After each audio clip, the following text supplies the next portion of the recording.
ദിവസത്തിൽ 7 പ്രാവശ്യം നിൻ്റെ സഹോദരൻ നിന്നോട് പാപം ചെയ്യുകയും 7 പ്രാവശ്യവും തിരികെ വന്ന് ഞാൻ പശ്ചാത്തപിക്കുന്നു എന്ന് പറയുകയും ചെയ്താൽ നീ അവനോട് ക്ഷമിക്കണം. അത്ര എളുപ്പമല്ല. ആദ്യവട്ടം ക്ഷമിച്ചു എന്ന് വരും. 2ാം വട്ടമാകുമ്പോൾ നാം പറയും, ഒരിക്കൽ ഞാൻ ക്ഷമിച്ചതല്ലേ എന്ന്. വീണ്ടും ആവർത്തിക്കപ്പെടുമ്പോൾ ക്ഷമ കൂടുതൽ അകലെയാവുകയാണ് സ്വാഭാവികമായിട്ടുള്ളത്. പലപ്പോഴും ക്ഷമിച്ചു എന്ന് പറയുമ്പോഴും ക്ഷമിക്കാൻ ക്ലേശമുള്ള ചില കാര്യങ്ങളുടെ ഓർമ്മകൾ എന്നെ അലട്ടുന്നുണ്ടാകും.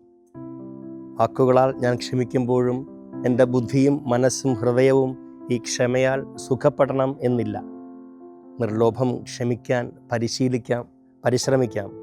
എൻ്റെ ഓർമ്മകളെയും ക്ഷമ സുഖപ്പെടുത്തട്ടെ. പറയപ്പെടാറുണ്ട്, ക്ഷമിക്കുമ്പോൾ ഒരുവൻ മറ്റൊരാളെ മാത്രമല്ല സ്വന്തം ഹൃദയത്തെയുമാണ് മോചിപ്പിക്കുന്നത് എന്ന്. നമുക്കും അവർക്കും സൗഖ്യമുണ്ടാകാൻ ക്ഷമ എൻ്റെ ജീവിതത്തിൻ്റെ ഭാഗമാകട്ടെ. ആമേൻ.